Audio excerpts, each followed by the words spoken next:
ಶ್ರೀ ಗುರುಭ್ಯೋ ನಮಃ. ಎಲ್ಲರಿಗೂ ನಮಸ್ಕಾರ.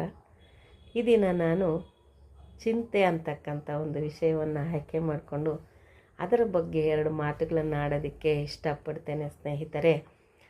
ಈ ದಿನ ನಾವು ಚಿಂತೆ ಅಂತಕ್ಕಂಥದ್ದು ಬಹಳ ಮಟ್ಟಿಗೆ ಎಲ್ಲರಲ್ಲಿ ನಾವು ಕಾಣ್ತಕ್ಕಂಥ ಒಂದು ಸಾಮಾನ್ಯವಾದದ್ದು. ಚಿಂತನೆ ಇರಲಿ, ಚಿಂತೆ ಬೇಡ.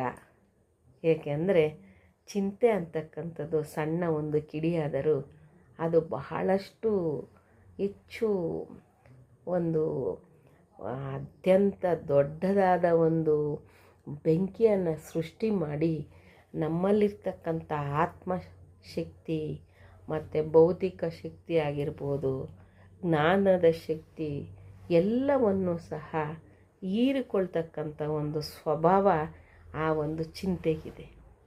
ಆದ್ದರಿಂದ ನಾವು ಚಿಂತೆ ಹೆಚ್ಚು ಮಾಡೋಕ್ಕೆ ಹೋಗಬಾರ್ದು. ಆ ಚಿಂತೆಗೆ ನಾವು ಮಾಡ್ತಾ ಹೋದಷ್ಟು ನಮಗೆ ಹೆಚ್ಚಿನ ಸಮಸ್ಯೆಗಳಿಗೆ ನಾವು ಗುರಿ ಆಗ್ತೀರಿ. ಯಾಕೆಂದರೆ ಚಿಂತ್ಯಾಕೆ ಮಾಡುತ್ತೀಯ ಚಿನ್ಮಯನಿದ್ದಾನೆ ತಂಗಿ, ಚಿಂತ್ಯಾಕೆ ಮಾಡುತ್ತೀಯ ಚಿನ್ಮಯನಿದ್ದಾನೆ ತಂಗಿ. ದೇವರಿದ್ದಾನೆ.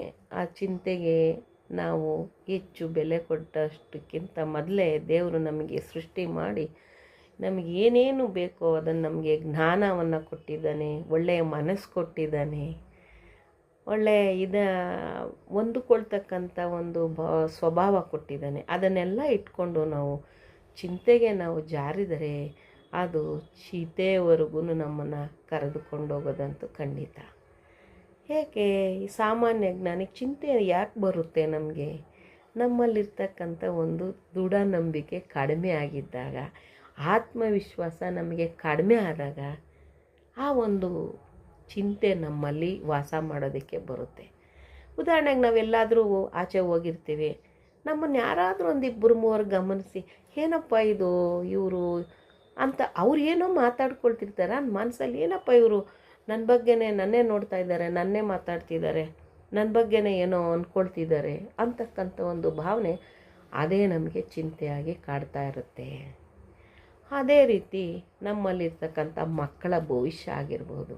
ನನ್ನ ಮಗ ಈ ಥರ ಓದಿದ್ದಾನೆ, ಮುಂದೆ ಅವನು ಏನಾಗ್ತಾನೆ, ಯಾವ ರೀತಿ ಅವ್ರ ಜೀವನ ಮಾಡ್ತಾರೆ, ನನ್ನ ಮಕ್ಕಳ ಭವಿಷ್ಯ ಏನು, ಇಂತಕ್ಕಂಥ ಅನೇಕ ಚಿಂತೆಗಳು ನಮ್ಮಲ್ಲಿ ಸೇರಿ ನಮಗೆ ಆ ಒಂದು ಆತ್ಮವಿಶ್ವಾಸ ಮತ್ತು ದೈಹಿಕ ಶಕ್ತಿಯನ್ನು ಕುಂದಿಸ್ತಕ್ಕಂಥದ್ದು ಈ ಒಂದು ಚಿಂತೆ.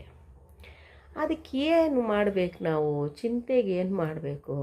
ಮುಖ್ಯವಾಗಿ ಚಿಂತೆಗೆ